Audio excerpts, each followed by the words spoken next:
Kaylee Cuoco and Sam Claflin star in the MGM Plus original series, Vanished. When the man Alice loves disappears on a train to the south of France, every romantic memory becomes evidence. Every intimate detail, a potential threat. She thought she knew everything about him, but she may not even know his real name.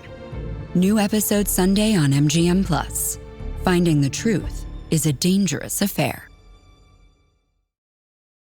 Welcome to the No Guilt Mom podcast. I am your host, Joanne Crone, and today we are covering a topic that so many parents have a lot of fear around. It is supporting your kids who are LGBTQ.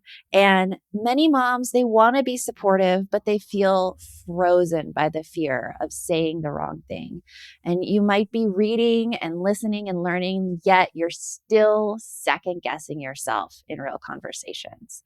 And I just want to assure you that it's not a lack of love or values. It's the pressure to quote unquote get it right in a world that feels really judgmental right now and divided.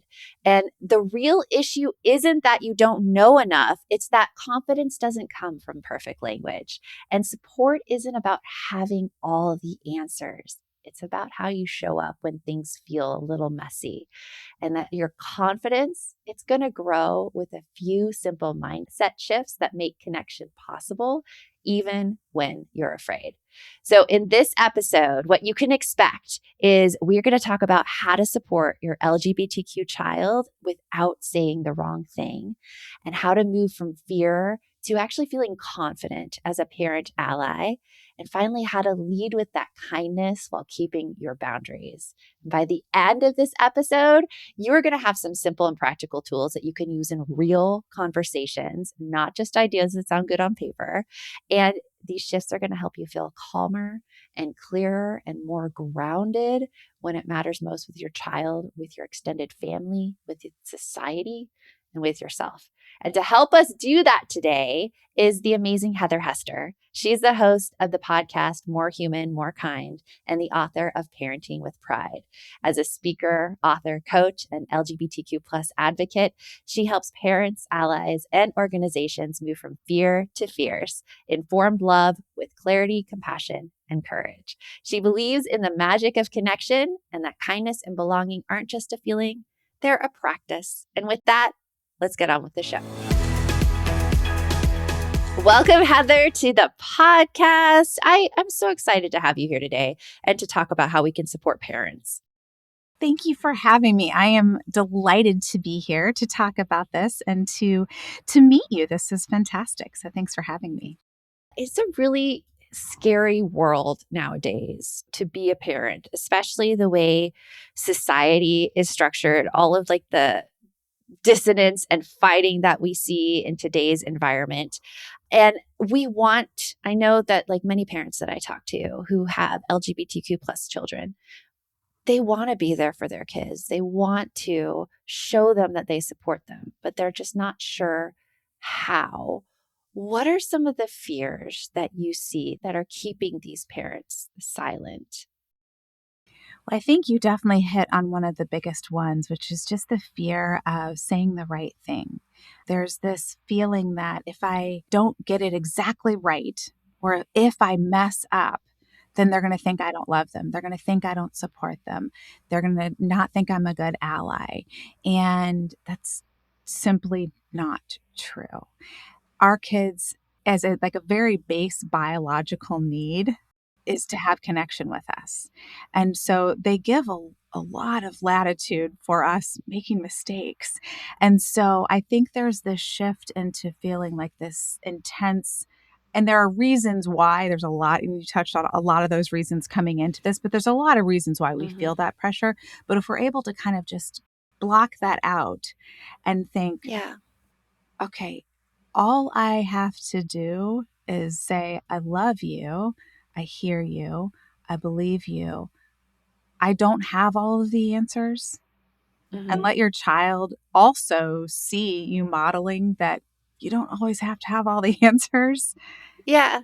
Right? That just is such a lovely shift into opening up a whole new avenue of communication. with not having all the answers and coming to your child with that, because obviously, I mean, no one has all the answers, but you also feel like so afraid of offending them, or that this fear that you're not doing enough and not doing enough to support other people. Because, like, I want to be a really, really great ally. I believe like love is love, basically, love is love.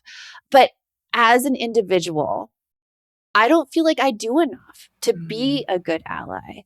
And I think part of the fear is like being inauthentic, almost like showing up in a way that I feel uncomfortable.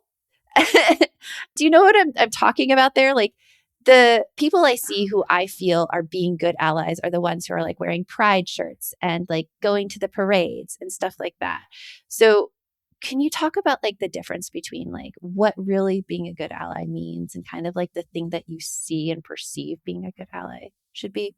Yeah, absolutely. Well, I think you've hit on something really, really that we need to talk about more, which is like that difference between being a good ally and being a performative ally.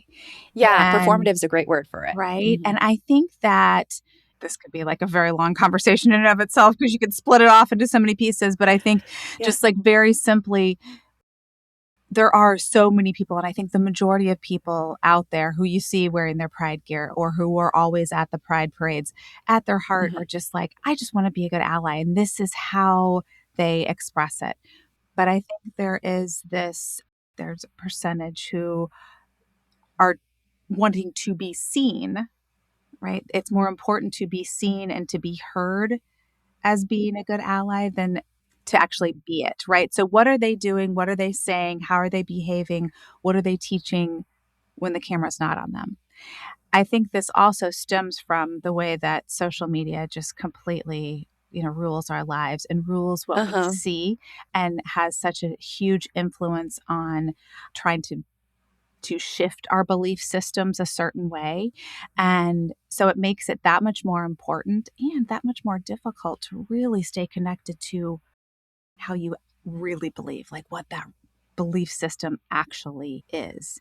That's true because you do see all of these representations on social media of like what it looks like to be an ally. And you also see these things calling you out, being like, why are you silent? And I'm like, but I'm not silent. Right. It's hard in today's society to figure out, okay, how can you act in a way that is authentic to you versus how do you act in a way that feels performative to Right. you? And like, what's the good middle ground, especially when your kids are watching? Right, exactly. Well, I think that kind of goes to the whole like the importance of being really connected to yourself, right? Your intuition Hmm. and having that like deep connection to your own value system and then having that like really good line of communication with your kids. And it's messy. I'm Right. not saying not I don't say good line of communication as in like it should be this perfect way, as in like embrace how messy and uncomfortable and weird that's going to be. But knowing that Hmm. sometimes that like messy, uncomfortable is the best place, right? Because you're getting all the real Yeah. good stuff. So I have fallen into this so many times too, where I've like listened, I've watched a TikTok and I've been like, oh, geez, like it just makes you feel so bad about yourself because you're like, I'm not doing enough. And there's a lot of shaming out there for if you don't do it this specific way, then you aren't a good enough ally. Right. That's just Right. not true. The LGBTQ community, but all marginalized communities just need people to be like, hey, I see you, I hear you, I've got you. And whatever your strength is, you and I like to podcast, right? So this is our way of, talking to other people and to communicating things that we think are important for people to hear and to learn, Hmm. and other people have other talents, so figure out what your strength is, and that's how you show up as an ally. And again, like I just can't reiterate enough for people that it's not ever going to feel like a one singular perfect way. It's going to feel messy, it's going to feel uncomfortable, but if it feels like that's true to like who you are, then you're doing the right thing. Yeah. Could you share a little bit of your experience with being an ally? Sure. It just looked a lot of different varied ways. I mean, it really honestly started after my son came out. I Mhm. was not a loud ally, I wouldn't even consider myself an ally before that. I think that I was so closed up in my own space, my Mm-hmm. where I lived, having little kids, not really paying attention to other life experiences around me. And when my son, my oldest, came out, and this almost 10 years ago, that really opened my eyes, and I began to see, more and more of these pieces. And that made me do a lot of like my own uncomfortable, like personal work to be like, ooh, I haven't been showing up in the way that I needed to. But that was me looking at myself and saying, hey, this is how I need to shift and grow and change. This is what I need to learn. It's Mm-hmm. not my son's responsibility to teach me this. I need to go out there Mm. and learn it. And then that shifted into what are ways that I can show up? Like, what do I do well? Well, I'm a really good writer. So that's how I started, right? Like I started writing Mm. pieces. And Mm-hmm. then I was like, oh, podcasting. I first started it as this is a good way to get more information out there to more people, right? So more parents don't Mm-hmm. feel alone. So more allies can feel informed and know their options for resources and the like. So more LGBTQ people know that there are people out there who have their back, right? But that was Yeah. like my thing that even at the time I was like, I don't know if this is going to work, but it might, and it did. Yeah. Looking at yourself, looking at your own strengths, looking at like how you can contribute to it. And coming up next, we're going to examine those 3 mindset shifts that you have for parents about how they can look at their own behavior to be a better ally right after this. Okay, real talk. I have approximately 47,000 photos on my phone. I wish I was joking. And every year I tell myself, this is the year I'm going to do something with all of these memories. And then I don't. Because who has time to sit there arranging photos into layouts for hours? Well, I finally did it. And I need to tell you about Journey Print because it was honestly so much easier than I expected. Here is what blew my mind. Their AI auto arranges your photos into this beautiful book in seconds. You upload your pictures from your phone, and their smart algorithm organizes everything by date and location. It even adds maps. So my book isn't just random photos, it's actually the story of our year.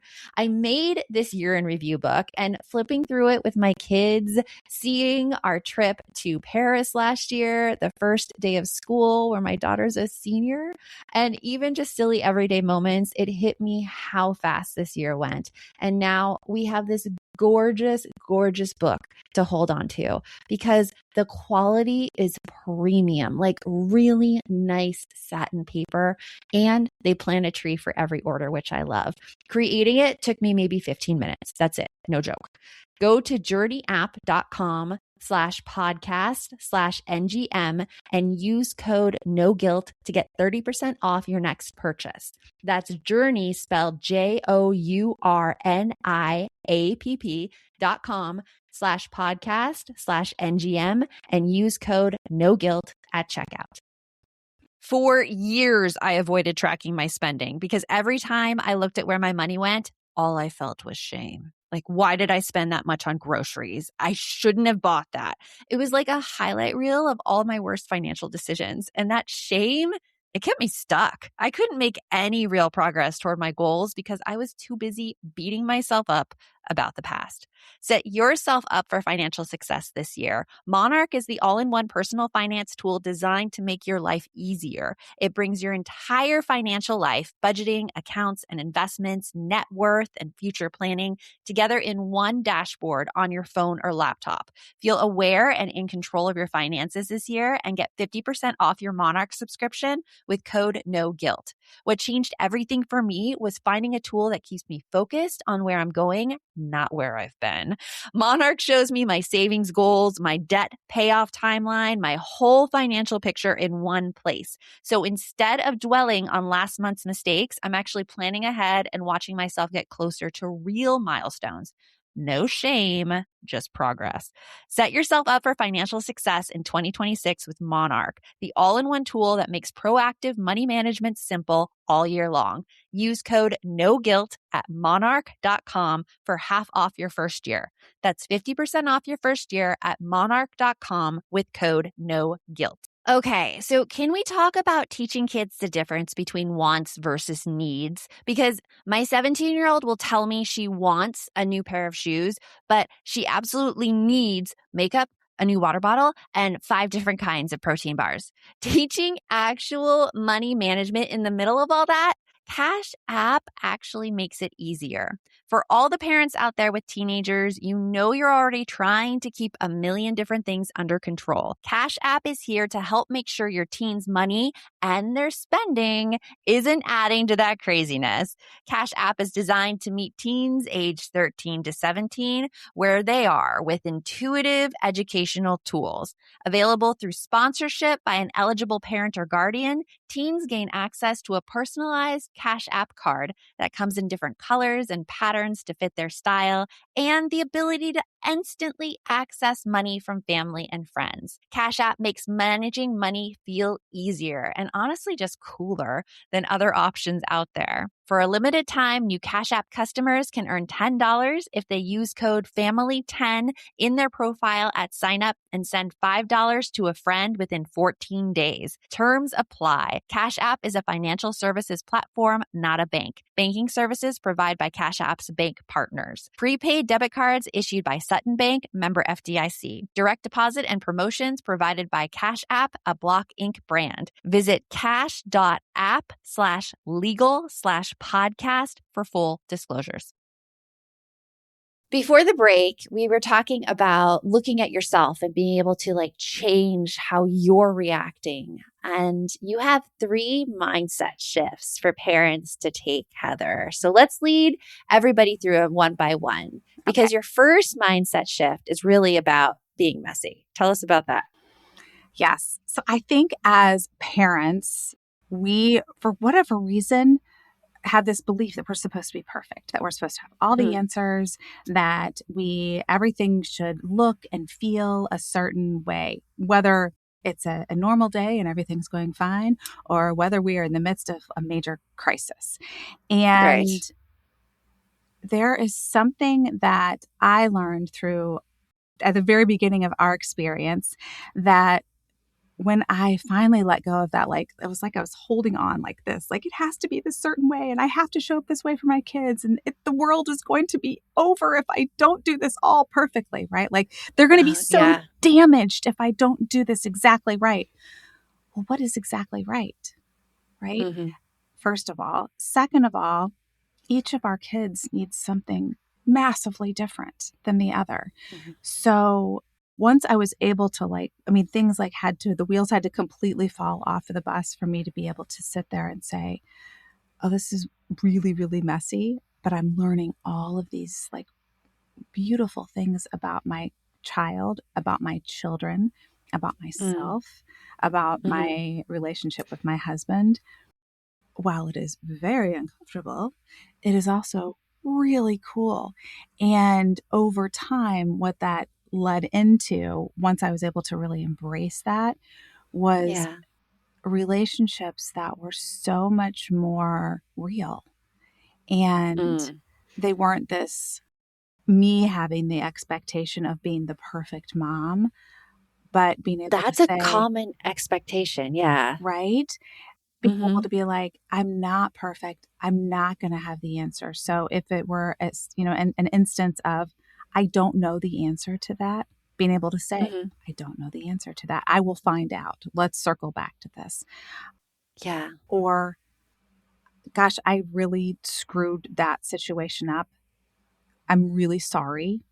Let's talk about it.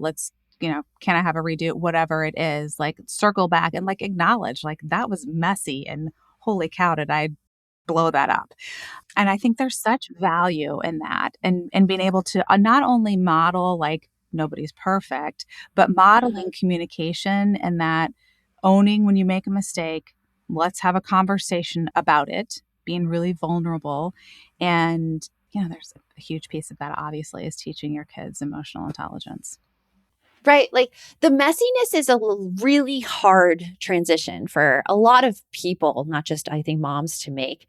There are so many expectations. I was just having this coaching conversation with a client the other day about she had such high expectations for herself that she could not bring up the feelings to allow herself to be imperfect, that she didn't accept that imperfectness about herself. Yeah. So what you're saying is like, you really have to work on accepting being imperfect and Yes. saying the wrong thing or saying like the thing that's going to unintentionally offend and Right. being able to repair afterwards. Right. And that is the biggest thing. And it's not easy. That is not a one-day shift, right? That is a No. shift that takes time and it takes work. But once you're able to kind of click into that and like lean into that more days than you're like, I have to be so perfect. I mean, it's something that you're right. That's why it's called a shift. It happens gradually over time. But Yeah. you realize, oh, this is like so much easier to be this way because nobody's perfect, right? So you can like kind of lean back into, or however you want to say, this idea of I'm just being human in this human relationship, in this human experience. And you're really able to experience all of it so much more fully than the constant, very strict, narrow expectations that we used to put on ourselves. Yeah. And I think like being a parent helps you do that too, because I am one of those people who I hate rejection. Like I'm very sensitive to rejection, but my daughter's 17 and I think I get rejected daily by my 17. Just not seriously, just like saying like, Mom, that's so cringe, or like anything I say. Oh yeah. Well, it's a tough thing. And I think that's so right, because you go from this place of being like the most perfect person in the world to them, right? All of a sudden to being like, you get dumber by the day as far as they're concerned. Pretty right? much. That's how I feel. You Totally. get dumber by the day. Yeah. The good news is I have a 25 and a 22-year-old boy, girl, and you start going back up again once they get on the other side. Yeah. Yeah. I mean, it's really like the gratitude, like it's really fun for them, like to hear them say things where I'm like, oh, it was so worth all of it. Oh, it was worth it. I'm seeing so little mean. bits of that. Right? Seeing little, like maybe it's like 10% of the time to 90% of being wrong right now. So I'm glad that it's going to shift in the opposite direction. Yes. Totally is. And it like helps you kind of like keep things locked down, because I am definitely one to like, my older daughter and I are very alike. So we just light each other up, like in that way, like, but it's helped me be better about responding. Like I could just like sit there and be like, okay, like that is okay. This is your experience of this moment. And okay. Yeah. That's my favorite word too. Okay. Okay. It's a moment in time. Okay. Right. So that's one, embrace being messy. Yep. The second one is about whose responsibility it is to teach about how to behave as an LGBTQ ally. Whose responsibility is that, Heather? Well, it is ours. It is not our child's. This is something that I learned from my son, from my kids. I have 2 kids who are actually queer. So, and they have had very different experiences, kind of, and their coming out experiences and then their learning experiences. And then being, in what I do. So speaking with lots of people, our initial reaction when our child comes out to us is to ask a million questions, because we're parents and we're curious and we want to know. And perhaps in a lot of situations, particularly I've seen this with clients that I work with, it was a surprise that they did not see it coming, that it's like this shock response of like, oh, I need to know all these things right now in this very moment. And your child has just told you something that is so very tender for them, that has taken a ton of courage for them to say to you for various reasons. So for you to come at them, whether it's in that moment, the next day, the next week, whatever it is a lot. It's a lot for them. And I could see how that would be a lot. Right? And a lot of times they don't have the answers that you're looking for. And so it is our responsibility as the parent to say, I see you. I'm so grateful you shared this with me. Now I'm going to go learn. I'm going to go find the resources that I need to understand, to learn how I can best support you, what are available, what resources are available for me in that way, for you in that way, right? And then to do whatever personal work it is that needs to be done, because everybody has, part of my title of my book is Unlearning Biases, right? And I don't say that as a judgment. I say that as we all have these biases that need to be unlearned, right? So Yeah. do the work. Do the work. That's not your kid's job. And I have to say, with the unlearning of biases, is that once you start accepting that we do all have biases, because this happened to me too, you start noticing all of the biases you have. And it's really hard from an emotional standpoint, because you go from thinking of this, that you're this person that is like totally accepting, to then noticing every single thought that comes into your head that you're like, oh my gosh, that's biased, that's biased, that's biased, that's biased. How Right. horrible that you're having these thoughts. And it's Right. normal. It's like baked into you from normal. society. Exactly. Yeah. Exactly. And it is. That's a great way to say it. Baked in from society, programmed into you from young. And again, that's not to like throw shade on your parents. That is just, Yeah. No. that is like the smaller part of society, right? Like what you learned as a small human. So I think that, to your point, there's that like being uncomfortable thing again, like we get comfortable with feeling uncomfortable and acknowledging that awareness is huge, to be able to say, oh, I see that, how that's coming up for me. And I don't like that. That makes me feel uncomfortable. So what do I need to do? What do I need to learn? How do I let go of that? What is the work that needs to be done? And it might just be that you have to sit with it, right? Every time it comes up, okay, I see that. That's something I don't like. I don't want to think that. I actively have to just work that through my system until it no longer comes up again. Yeah, that can be hard. So, coming up after the break, we're going to tackle that third mindset shift right after this. When I was an elementary school teacher, I saw firsthand how beautifully different every kid is. Some thrived working independently, others lit up during in-depth projects, and others excelled in completely different ways. And the best part, when kids get to learn in the way that works for them, amazing things happen. And that's exactly why so many families are turning to K-12 powered schools. These are tuition-free, online accredited public schools for kindergarten through 12th grade. And if the traditional classroom isn't a perfect fit for your child, K-12 can help them thrive. K-12 knows that every student learns differently, whether your child needs more flexibility or an education that's more personalized. K-12 will give them the support they need. Students learn at their own pace with curriculum tailored to meet their goals, needs, and interests, all taught by state certified teachers who are trained in online education with hands-on, innovative technology that makes learning interactive.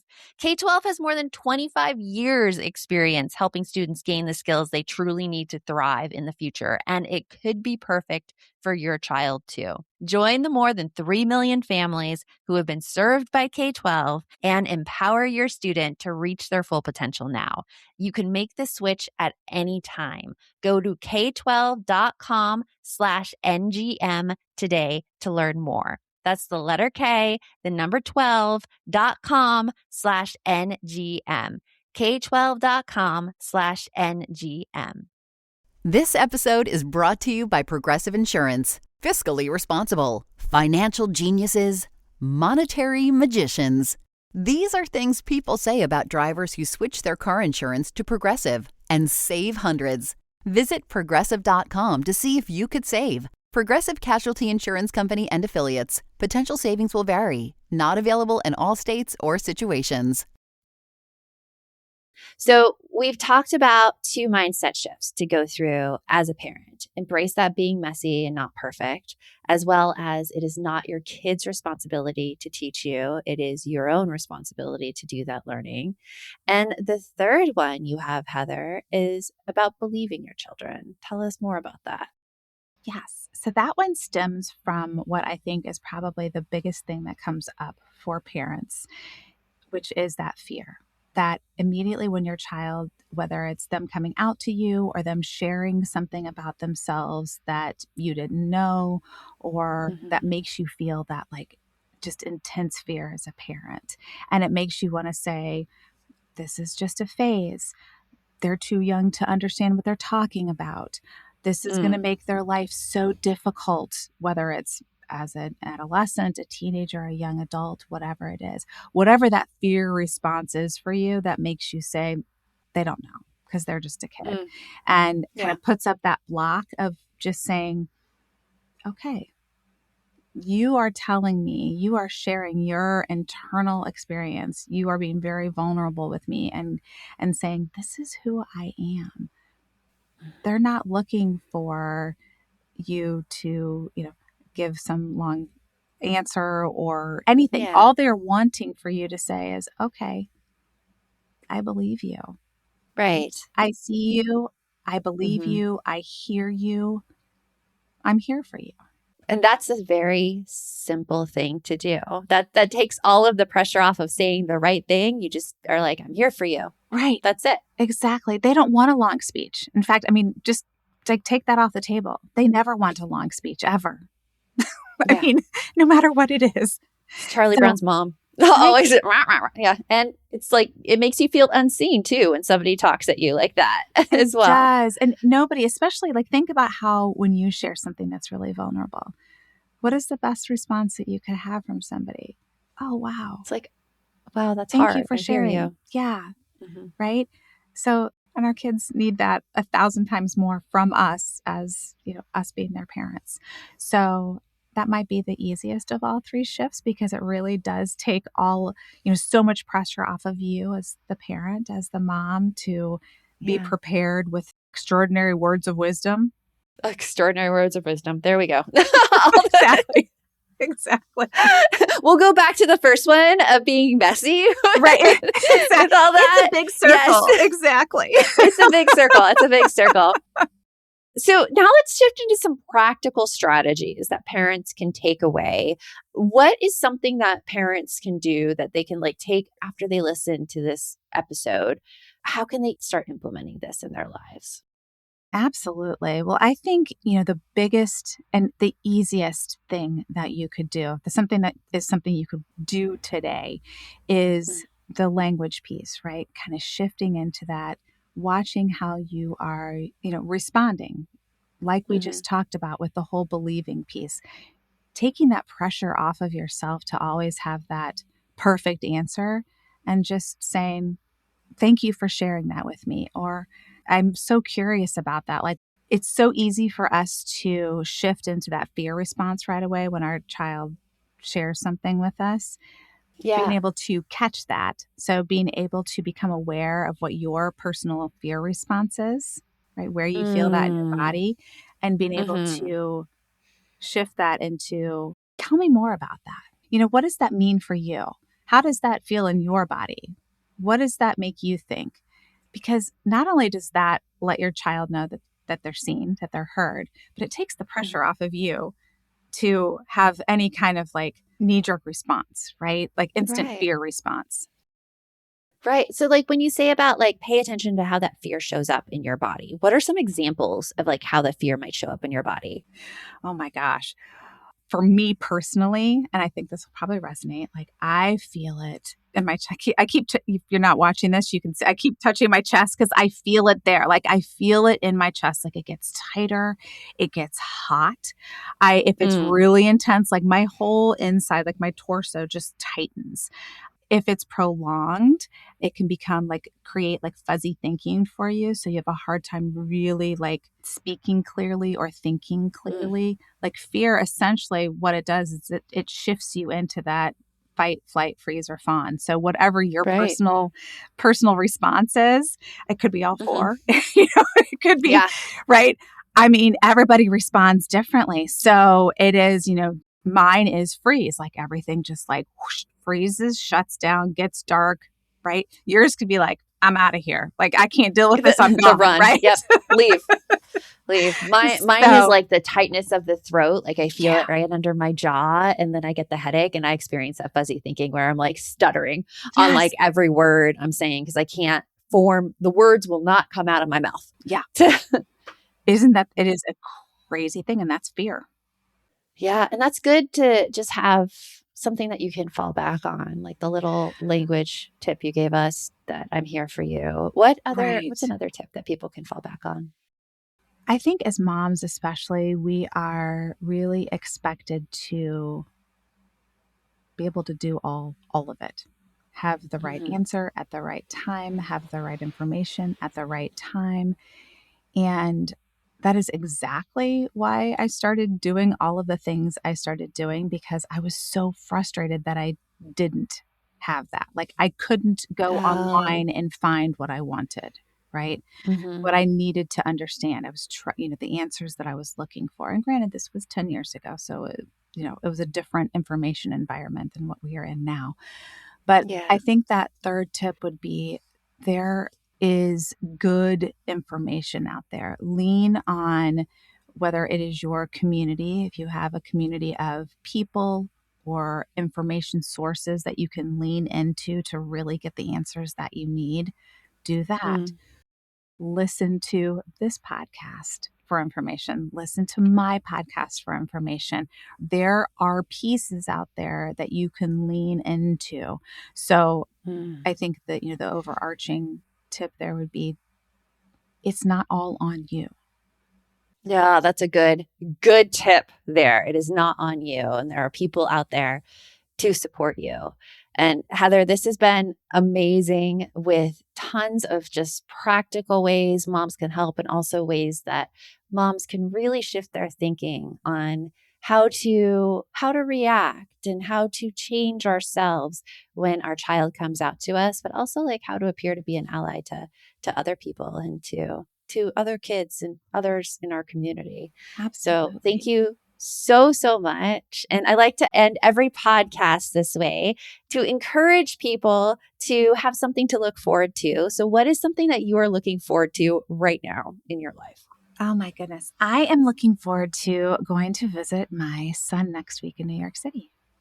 Oh, fun. That is fun. Yeah. What do you like to do in New York when you go there? This time we are actually going to this really cool interactive, it's Phantom of the Opera interactive. So it's called Masquerade. Oh, And it is I haven't heard of this. I cannot wait. I can't speak to it yet because I have not been to it, but I am Yeah. so excited. If you like the interactive theater experience, this was developed with Andrew Lloyd Webber. So Mm. I can only imagine how incredible it's going to be. So I'm very excited. That's what we're doing this time.